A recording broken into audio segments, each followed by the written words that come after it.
Good morning students.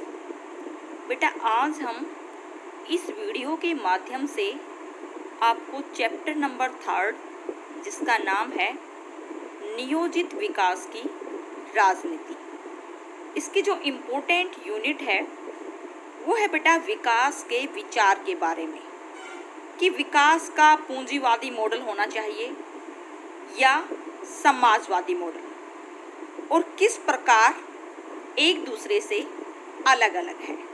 तो आइए बेटा इस वीडियो के माध्यम से हम एनसीईआरटी की लैंग्वेज को पढ़कर इसको अपने शब्दों में व्यक्त करते हैं। सबसे पहले बेटा हम विकास के विचार पर नज़र डालते हैं।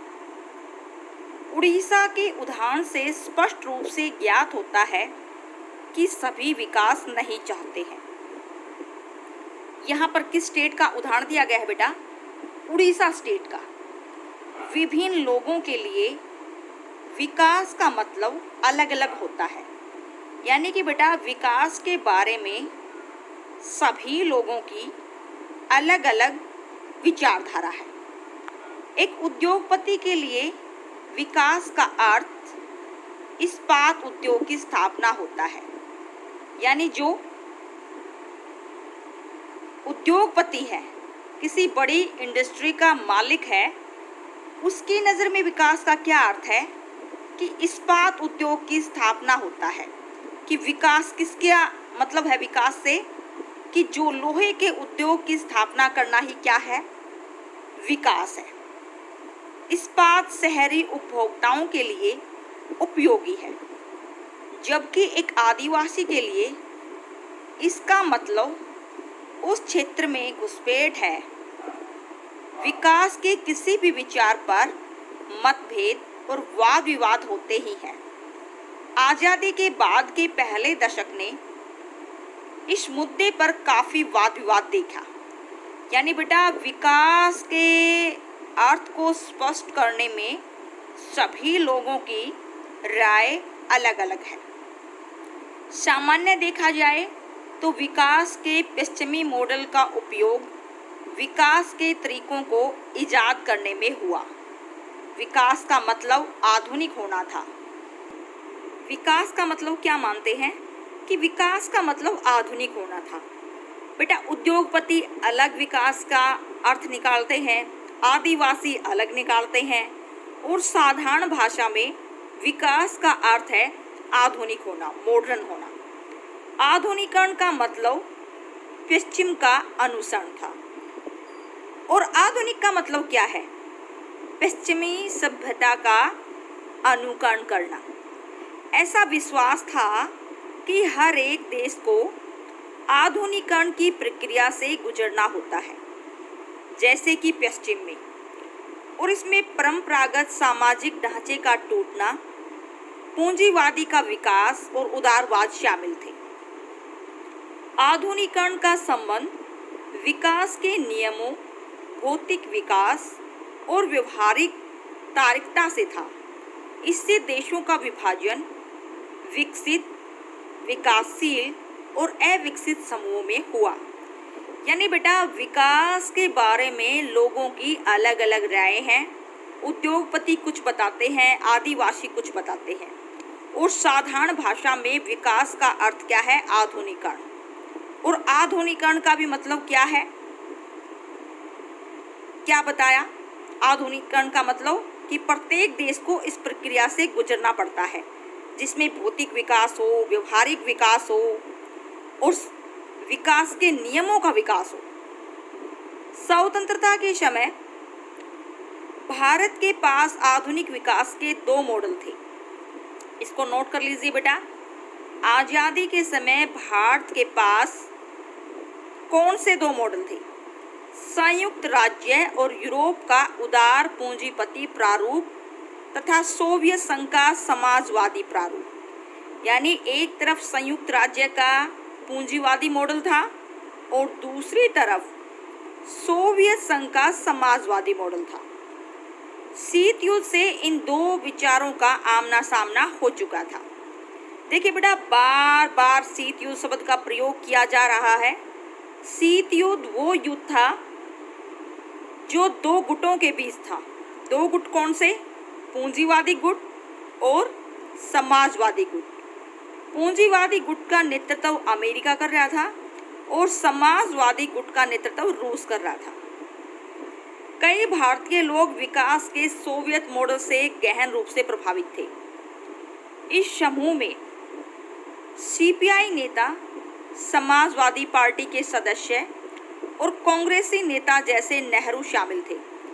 यानी कि बेटा जो सोवियत मॉडल से प्रभावित थे उसमें सीपीआई नेता थे, समाजवादी पार्टी के सदस्य थे और कांग्रेस पार्टी के प्रथम प्रधानमंत्री पंडित जवाहरलाल नेहरू भी शामिल थे, जो सोवियत मॉडल को पसंद करते थे।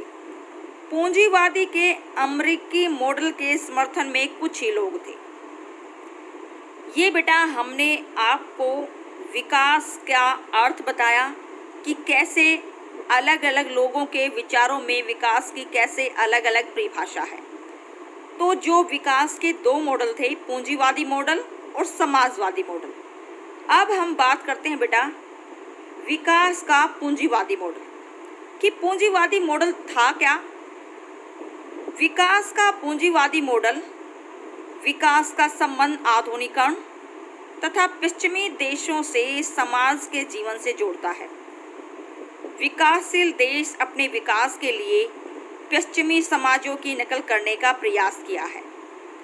विकास के पश्चिमी मॉडल का वर्णन करते हुए जेम्स एस कोलमन ने लिखा है कि एक आधुनिक समाज के लक्षण हैं तुलनात्मक रूप में शहरीकरण का उच्च स्तर, उच्च शिक्षा, उच्च प्रति व्यक्ति आय, विस्तृत भौगोलिक व सामाजिक गतिशीलता, अर्थव्यवस्था में व्यवसायीकरण और औद्योगिकरण का उच्च स्तर, जनसंपर्क माध्यमों का विस्तृत और प्रभावशाली नेटवर्क, समाज के संदर्भों की आधुनिक सामाजिक व आर्थिक प्रक्रिया में व्यापक सहभागिता।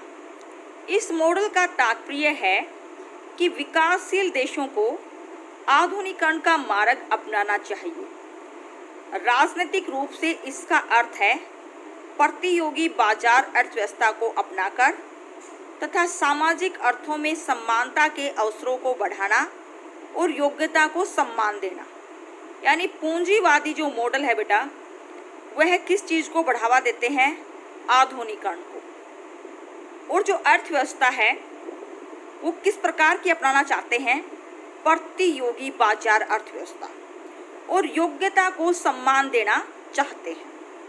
पूंजीवादी मॉडल के प्रतिपादकों का मानना है कि आर्थिक वृद्धि विकास की एक महत्वपूर्ण शर्त है। वे इस बात की वकालत करते हैं कि कोई भी राष्ट्र समृद्धशाली स्तर हासिल करने से पहले आर्थिक वृद्धि के विभिन्न चरणों से गुजरता है। और इसमें क्या क्या चीज़ें शामिल हैं बेटा? नंबर 1, प्रारंभिक चरण। जो पारंपरिक चरण है यह चरण प्रौद्योगिकी के अभाव तथा कृषि में अत्यधिक श्रम पर आधारित है। और जो दूसरा चरण बताया गया है बेटा सहक्रांति चरण, इसमें प्रौद्योगिकी में उन्नति के आधार पर प्रस्थान की पूर्व शर्तें शामिल हैं। और जो तीसरी प्रोसेस है वो है प्रस्थान चरण।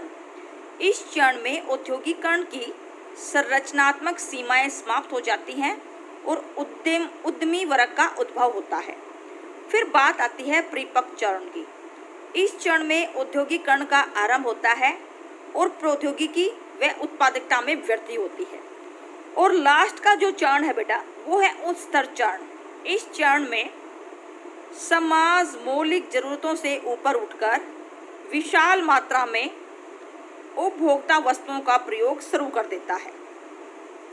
पूंजीवादी मॉडल के अनुसार आर्थिक वृद्धि विकास का एक अभिन्न अंग था।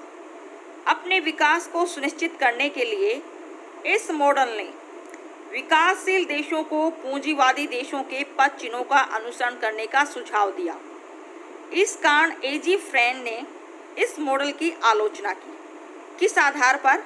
कि पश्चिमी समाजों में अल्प विकास पारंपरिक समाज की मौलिक व्यवस्था थी जबकि विकासशील देशों में अल्प विकास यूरोपीय साम्राज्यवाद की देन थी। यानी बेटा जो विकास का पूंजीवादी मॉडल है वह क्या कहता है, जो विकासशील देश हैं उनको किन के पद चिन्हों पर चलना पड़ेगा, जो विकसित देश हैं उनके पद चिन्हों पर चलना पड़ेगा, आधुनिकीकरण को अपनाना पड़ेगा और इन 5 चरणों से गुजरना पड़ेगा। जो विकास का पूंजीवादी मॉडल है ये योग्यता को सम्मान देता है, समानता के अवसरों को बढ़ाने की बात करता है, ओपन कंपटीशन की बात करता है। अब बेटा विकास के समाजवादी मॉडल के बारे में हम आपको बताएंगे। पूंजीवादी मॉडल के बारे में बताया कि कैसे आधुनिकीकरण को बढ़ावा देता है, कैसे यानी कि खुली प्रतियोगिता को बढ़ावा देता है, समानता के अवसरों को बढ़ावा देता है और विकास के 5 चरणों से कैसे गुजरता है। अब हम बात करेंगे समाजवादी मॉडल की कि समाजवादी मॉडल क्या कहता है। विकास का समाजवादी मॉडल निम्नलिखित 2 शाखाओं में विभाजित है। यानी कौन सी 2 शाखाओं में विभाजित है बेटा? क्रांतिकारी समाजवाद और लोकतांत्रिक समाजवाद। इसको नोट कर लीजिए बेटा, फाइनल एग्जाम में पूछा जा सकता है कि समाजवादी मॉडल को कितने 2 भागों में बांटा गया है। तो क्रांतिकारी समाजवाद और लोकतांत्रिक समाजवाद। अब हम बात करते हैं बेटा क्रांतिकारी समाजवाद की। यह विचार मार्क्स, एंजेल, लेनिन के लेखों से प्रेरित था। यानी कि क्रांतिकारी समाजवाद को बढ़ावा देने वाले कौन हैं? कार्ल मार्क्स, एंजेल और लेनिन। इसको भी नोट कर लीजिए। इस विचारधारा के अनुसार पूंजीवादी व सर्वहारा वर्ग के प्रतिनिधित्व में निर्धन व धनी के बीच वर्ग संघर्ष अवश्यम्बी है, जरूरी है। पूंजीवादियों का उत्पादन के साधनों पर नियंत्रण होता है और वो सर्वहारा वर्ग का क्या करते हैं? शोषण करते हैं। यानी क्रांतिकारी समाजवाद की विचारधारा के जो लोग हैं वो क्या कहते हैं कि जो पूंजीवादी मॉडल है उसमें अमीर व्यक्ति गरीब व्यक्ति का शोषण करता है। विकास का सिद्धांत केवल पूंजीवादियों के लिए था और जो सर्वहारा वर्ग है वो इससे अछूता था।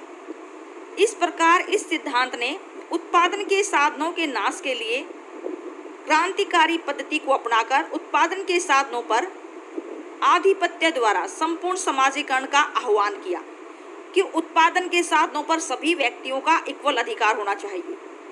द्वितीय विश्व युद्ध के बाद यानी बेटा 1945 के बाद यह व्यवस्था सोवियत संघ, Hungary, Poland, Czechoslovakia, Bulgaria, Romania, पूर्वी जर्मनी, चीन, वियतनाम, उत्तरी कोरिया, क्यूबा में स्थित हुई और क्रांतिकारी सामाजिक व्यवस्थाएं श्रमिकों के हितों के संवर्धन, सामाजिक आर्थिक हितों के संबंध में प्रावधान, सार्वभौमिक रोजगार, सभी को स्वास्थ्य और शिक्षा देने में विलक्षण है। इस प्रकार की व्यवस्था लाने वाले देश के नागरिकों को नागरिक स्वतंत्रताएं व राजनीतिक स्वतंत्रताएं प्रदान नहीं करते हैं। ये था बेटा क्रांतिकारी समाजवाद कि उत्पादन के साधनों पर केवल अमीर व्यक्तियों का अधिकार नहीं हो बल्कि समाज के सभी लोगों का अधिकार हो। इनका मानना है कि पूंजीवादी मॉडल में अमीर व्यक्ति गरीब व्यक्तियों का शोषण करते हैं। अब हम बात करेंगे बेटा किसकी? लोकतांत्रिक समाजवाद की। अब तक हमने पढ़ा क्रांतिकारी समाजवाद। लोकतांत्रिक समाजवाद क्या कहता है? क्रमिक विकासवाद अथवा लोकतांत्रिक समाजवाद का उद्देश्य जनतांत्रिक पद्धति से समाजवाद की स्थापना है। यह नागरिकों के राजनीतिक अधिकारों और नागरिक स्वतंत्रताओं को महत्व देती है।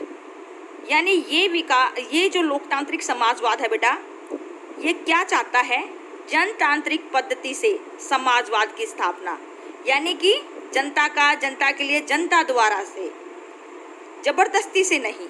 और यह लोगों को राजनीतिक अधिकार भी प्रदान देना चाहता है, नागरिक स्वतंत्रता का भी महत्व देता है। इसमें समाज चुनाव प्रक्रिया द्वारा जन समर्थन पर आधारित होता है। इन लोकतांत्रिक समाजवादी मॉडलों की प्रवृत्ति कल्याणकारी राज्य मॉडलों के समान होती है। अति जनसंख्या, संसाधनों की दीर्घस्थायी कमी, नौकरशाही की उदासीनता और भ्रष्टाचार के कारण हाल के वर्षों में यह मॉडल अप्रचलित हुआ। अब मुख्य ध्यान उदारीकरण, निजीकरण और वैश्वीकरण पर स्थानांतरित हो गया। भारत ने भी विकास के इस मॉडल को अपनाया है। इस मॉडल को अपनाते समय देशों को अपनी विरासत, बौद्धिक परंपरा और मानवीय मूल्य व्यवस्था को बनाए रखने का ध्यान रखना भी होता है। तो बेटा, इस वीडियो के माध्यम से हमने आपको विकास का अर्थ बताया कि विकास का साधारण अर्थ क्या है, आदिवासी की नज़रों में विकास क्या है, उद्योगपतियों की नज़रों में विकास क्या है, और फिर सामान्य भाषा में विकास क्या है। और उसके बाद विकास के हमने दो मॉडल बताए। पूंजीवादी मॉडल, पूंजीवादी मॉडल में किस चीज़ पर जोर दिया गया? आधुनिकीकरण पर, कि जो विकासशील देश हैं उनको विकसित देशों के पद चिन्हों पर चलना चाहिए। ये ओपन कंपटीशन को महत्व देते हैं, समानता को बढ़ावा देते हैं और इनका मानना है कि टैलेंट के बल पर आगे आना चाहिए। इसी तरह हमने विकास का समाजवादी मॉडल बताया कि जो समाजवादी मॉडल है वो कौन से दो भागों में बटा हुआ है। क्रांतिकारी समाजवाद, जो जबरदस्ती उत्पादन के साधनों पर सभी का अधिकार जमाते हैं। क्रांतिकारी समाजवाद का मानना है कि पूंजीवादी मॉडल में अमीर व्यक्तियों द्वारा गरीब व्यक्तियों का क्या किया जाता है? शोषण किया जाता है। और उसके बाद हमने बेटा लोकतांत्रिक समाजवाद बताया कि किस तरह से लोकतांत्रिक समाजवाद स्थापित किया जा सकता है और भारत ने इस समाजवाद से क्या प्रेरणा ली है।